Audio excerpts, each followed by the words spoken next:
They laughed at her for bringing a black man to the father-daughter banquet, but when he was called to the stage, nobody could believe what happened next.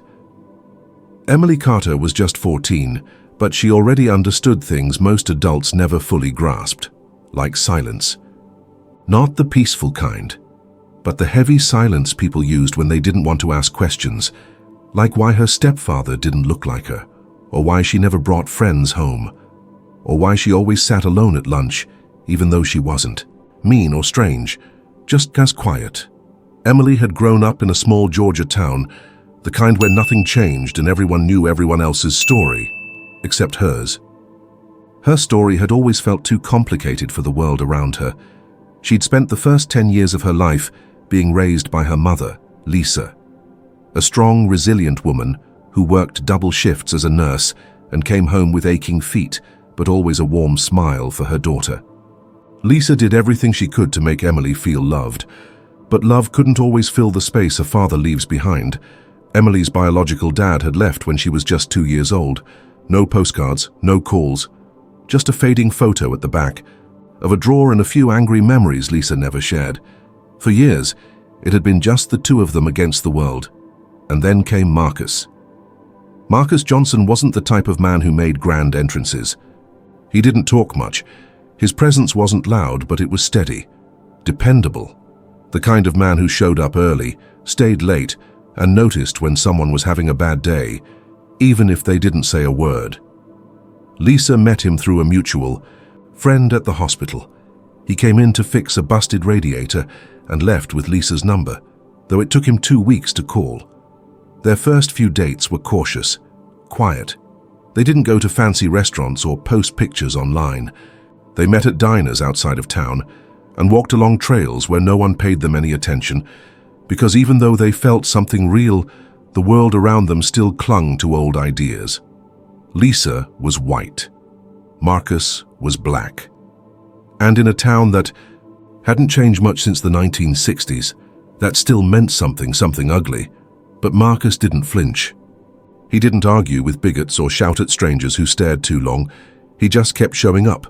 He helped Lisa with car repairs, cooked dinner when she worked late, and slowly, carefully, he began to bond with Emily. At first, Emily was unsure. Not because Marcus was black, but because she had learned that men didn't always stay. She expected him to disappear like her father. But Marcus didn't. He taught her how to change a tire, sat through her awkward middle school choir concerts, listened when she cried about mean girls at school. And every time he dropped her off, he said the same 5 words, "I'll be here tomorrow, Em." And he always was. They got married when Emily was 10. A small ceremony, just the 3 of them and a preacher in the backyard. No guests, no neighbors, just vows whispered under a tree and a promise to build something real. But even after the wedding, Emily kept her home life quiet. She never posted pictures of Marcus, never brought him to school events. Not because she was ashamed, but because she was scared. Scared of what her classmates would say, scared of the questions, the whispers. Because in her town, love wasn't always stronger than prejudice. What no one at school knew, what Emily had never told anyone, was that Marcus wasn't just a good man. He was a decorated army veteran, a hero who had once saved lives under enemy fire. But he never spoke of it, never bragged, never even brought out his medals. He didn't need recognition. He just needed Emily to know he loved her. And she did, quietly, fiercely, in a way only a daughter can love the man who chooses to be her father. The announcement came over the loudspeaker on a cloudy Monday morning. Attention, students. Our annual father-daughter banquet will be held next Friday at 6 p.m. Formal attire required. Invitations will be sent home this afternoon.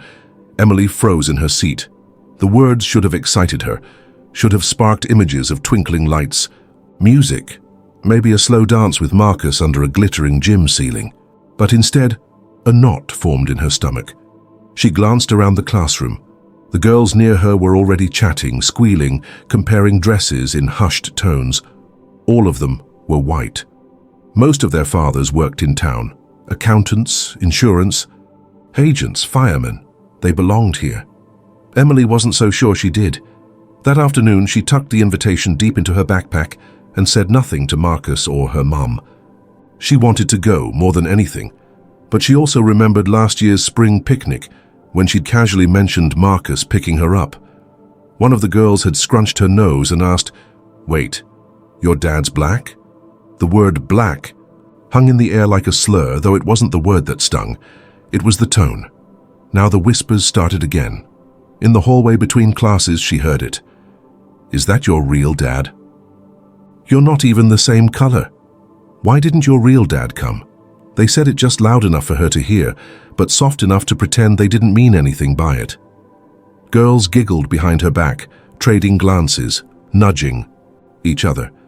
One even asked her bluntly at lunch, "So like, do you call him dad or is that weird?" Emily had no answer. She just looked down at her tray and said she wasn't hungry anymore. She kept her head down the rest of the week. Her feet dragged through the hallways. She avoided eye contact, especially with the girls from her class. At night, she lay awake in bed staring at the ceiling, rehearsing what she'd say to get out of going. When the night before the banquet finally came, Emily sat at the kitchen table with Marcus as he sipped from his usual chipped coffee mug. The silence between them wasn't angry. It wasn't awkward. It was just heavy. She watched him carefully. He was flipping through a car manual, fingers stained with grease from the shop. He looked tired, but content, peaceful in his routine. She hated the thought of ruining that. Still, she cleared her throat and said softly, "Hey, I'm not feeling great.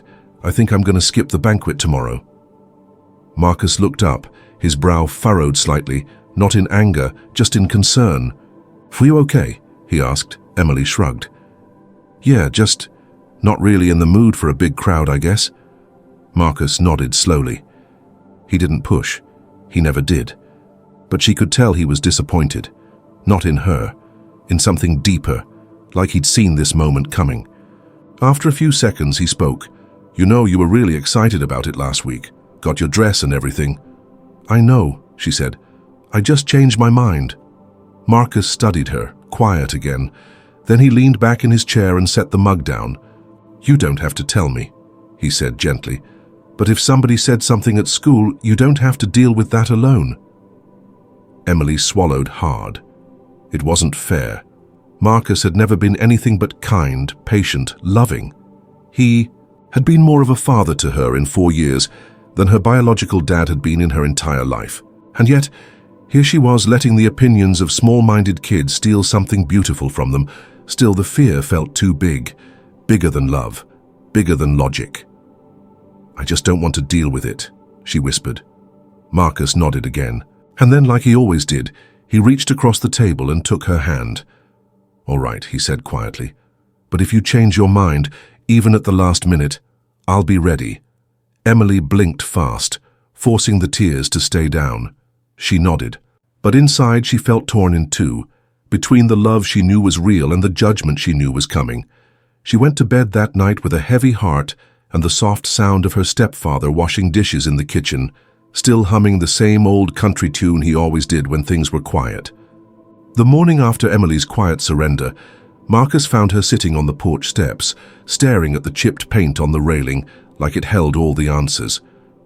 The sun was low, casting long shadows across the yard, but Emily's face was pale, her eyes distant. He didn't say anything at first. He just sat beside her, careful not to startle her out of her thoughts. After a long pause, Marcus spoke, his voice steady but soft. "Em," he said, "can I tell you a story? One I never told anyone before."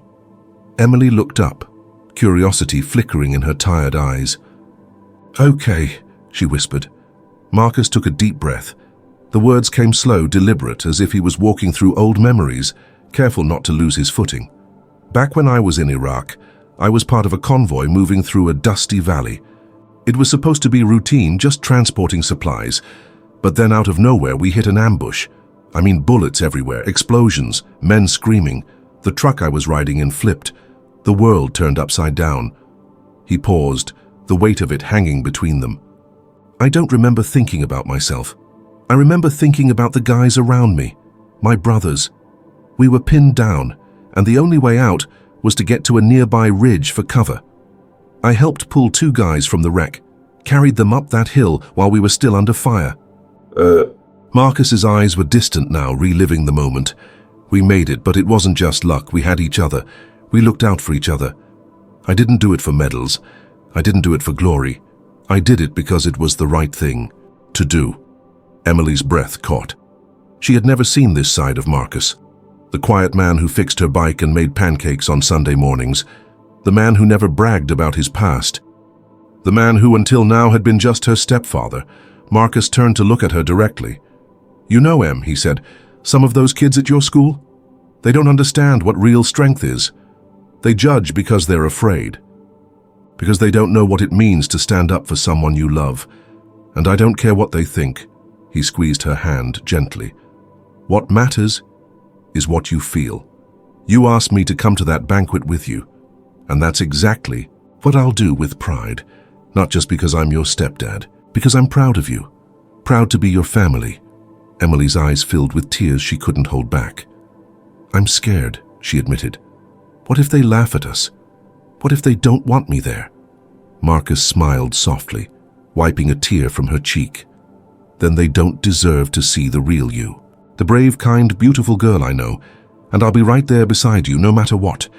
For the first time in days, Emily felt a spark of hope, a light that cut through the shadow of doubt and fear. They sat together for a long time, holding hands, just being there for each other. When the evening sun dipped below the horizon, Emily finally looked up. "Okay," she said quietly. "Let's do it. Let's go to the banquet." Marcus smiled, a warmth in his eyes that spoke of unspoken promises. "Together," he said. The night of the banquet arrived with a crisp chill in the air. The gymnasium was transformed, twinkling fairy lights draped from the ceiling, round. Tables draped in white cloth, soft music playing from a distant speaker. The kind of night Emily had dreamed of, but also feared. Emily stood in front of the mirror, adjusting the straps of her white dress. It was simple, but elegant, just like her. She felt her heart pounding in her chest, a mix of nerves and hope, swirling inside her. Marcus appeared behind her, dressed in a neat dark suit, his usual calm presence filling the room even before he spoke. "You look beautiful, Em," he said softly. She smiled, a flicker of courage returning. Together they walked out the front door and into the night, hands entwined. As they entered the gym, the chatter quieted. The music seemed to fade into a soft hum. Heads turned, some students glanced curiously, others whispered, a few snickered. Behind their hands, Emily's stomach tightened. The whispers grew louder. A girl near the entrance scoffed, loud enough for several tables to hear. "Did they let the help in?" she sneered. The words hung heavy in the air. Emily's eyes blurred with tears she fought desperately to hold back. She squeezed Marcus's hand tightly, looking to him for strength. Marcus didn't flinch. His face was calm, steady as a rock. Without a word, he gave her hand a reassuring squeeze in return. Emily swallowed the lump in her throat. The gym felt colder somehow. The smiles of other students felt forced, the glances sharp and judging. But Marcus stayed by her side, silent, strong. Emily took a deep breath, summoning every ounce of courage she had left. She wasn't alone, and no matter what they said, no matter the whispers, she had someone who believed in her, someone who loved her fiercely and unconditionally. The gym fell into a heavy silence as the principal stepped onto the stage, clearing his throat. His eyes scanned the crowd, resting briefly on Emily and Marcus sitting side by side at a corner table. "Good evening, students, parents, and staff," he began, voice steady but warm. "Tonight, we come together not just to celebrate the bond between fathers and daughters, but to honor a very special individual, someone who exemplifies heroism, bravery, and sacrifice." Whispers fluttered through the room. Some faces turned curious, others confused. Who could the principal mean? He paused, a slight smile crossing his lips. This year, the school is proud to recognize one extraordinary father figure who has not only been a steadfast presence in his family's life, but has also served our country with unparalleled courage. Emily's heart pounded, her breath catching in her throat. She looked at Marcus, his face calm, almost unreadable, but she could see the flicker of something deep in his eyes, something she had never witnessed before. "And now," the principal announced, his voice rising just enough to fill the room, "please welcome Staff Sergeant Marcus Johnson." A sudden wave of applause swept through the gym. Some students clapped politely, others with genuine warmth. Then, as Marcus rose from his seat, a gasp rippled through the crowd. He walked steadily to the stage, every step measured and proud. The chatter quieted to a whisper. A teacher who had helped organize the event stepped forward. "Marcus Johnson served in the army for over a decade," she said, her voice clear and respectful. "During his deployment in Iraq, he saved 6 soldiers from an ambush. His bravery under fire is not just the stuff of stories, it's the reality of a man who risked everything for his brothers in arms."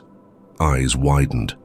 The students who had sneered earlier looked stunned, some unable to hide their disbelief. Emily's stomach flipped. She watched as Marcus stood tall, humble but proud, the weight of his past finally stepping into the light. One of the girls who had mocked Emily whispered to her friend, disbelief cracking her voice, "That's her stepdad." The room held its breath as Marcus looked out at the crowd, then at Emily, and with a gentle smile nodded once. "You don't have to believe me," Marcus said softly into the microphone, "but I'm proud to stand here, not just as a soldier, but as a father. I may not be Emily's biological dad, but I've loved her like she's my own since day one. And that's a kind of bravery too." The applause surged again, this time louder, more genuine. Emily's eyes filled with tears, but they were different now. Tears of pride, of relief, of a love finally seen. The gym wasn't just a place for dances and whispered gossip anymore. It was a place where respect and honor could break through old prejudices. Marcus stepped down from the stage, and as he returned to Emily's side, she threw her arms around him. They didn't need anyone else's approval. Tonight, they had something far stronger: the truth, the courage to stand tall together, and a love that no words could ever diminish. As Marcus stepped down from the stage, the room seemed to shift. The energy changed, softened. Emily sat frozen for a moment, her eyes locked on him. The man who had quietly loved her, protected her, stood before everyone now, not just as her stepfather, but as a hero. The same quiet hero she'd always known. Her heart swelled with pride. She looked up at Marcus with wide, shining eyes, almost unable to believe the moment was real. He caught her gaze and gave her a small, reassuring smile, a smile that said, "We made it." When Marcus returned to their table, the chatter around them grew. Students who had been distant, even cold just minutes ago, began inching closer. One by one, kids approached. "Hey," a boy said quietly, looking a bit embarrassed. I didn't know your stepdad was a soldier. That was incredible." Emily nodded, surprised by the sincerity in his voice. The mocking was gone, replaced by curiosity. A girl she barely recognized stepped forward, eyes bright with newfound respect. "I'm sorry for what I said earlier," she said, voice sincere. "I didn't understand. He's amazing." Emily felt something shift deep, inside her, a mix of relief, validation, and something she hadn't felt in a long time: belonging. One of the boys from her class, the one who had whispered harsh words days before, now looked ashamed as he fidgeted near the table. Marcus, ever humble, smiled gently at the kids, his quiet strength filling the room once again. Emily finally allowed herself to smile fully. It was a soft, genuine smile, one born from the courage she'd found that night. She reached out and squeezed Marcus's hand tightly. He squeezed back. In that moment, all the fear, all the whispers, all the doubts melted away. Emily realized something important. She didn't have to hide who she was or who her family was. They had faced judgment, cruelty, and ignorance. But love had won. The night was no longer just about a banquet or a title. It was about standing proud in the face of adversity, about seeing the hero not just in stories but in everyday life. Marcus wasn't just a soldier. He was a father, a protector, a beacon of strength and love. And tonight, Emily knew she would never be ashamed of the family she belonged to, because they had already conquered the hardest battle, the one for acceptance, respect, and truth. The night of the banquet became a turning point, not just for Emily and Marcus, but for the whole school. In the weeks that followed, whispers of respect replaced the snickers and judgment. Classmates who had once kept their distance now greeted Emily with genuine smiles and curiosity. The walls of prejudice slowly began to crumble. Emily's school experience changed. She no longer felt the need to hide parts of her life. She walked the halls a little taller, her quiet strength growing with each passing day. A year later, Emily sat at her desk, pen in hand, writing an essay that poured from her heart. My father, my hero. In it, she told the story no one had really seen before, the story of Marcus Johnson, the quiet man who had fought battles overseas and the battles of acceptance at home. She wrote about courage, sacrifice, and the true meaning of family. Her essay won a state writing competition, celebrated not just for its eloquence, but for its raw, honest truth. Meanwhile, Marcus began to open up more about his past. The man, who had once kept his stories locked away, became a mentor at local schools. He shared lessons of bravery, resilience, and the power of kindness. Students listened, inspired, not just by his military heroism, but by the way he loved his family. Fiercely standing proud despite the odds, in the town people started to see beyond skin color. They began to recognize character, courage, and heart. For Emily, Marcus was no longer just her stepfather. He was her hero, the man who showed her that love is the strongest kind of bravery, and that made all the difference. If this story moved you, hit that like button and let us know in the comments what part touched your heart the most. Don't forget to subscribe to Silent Shift Stories for more powerful tales that reveal the silent battles and unexpected heroes around us.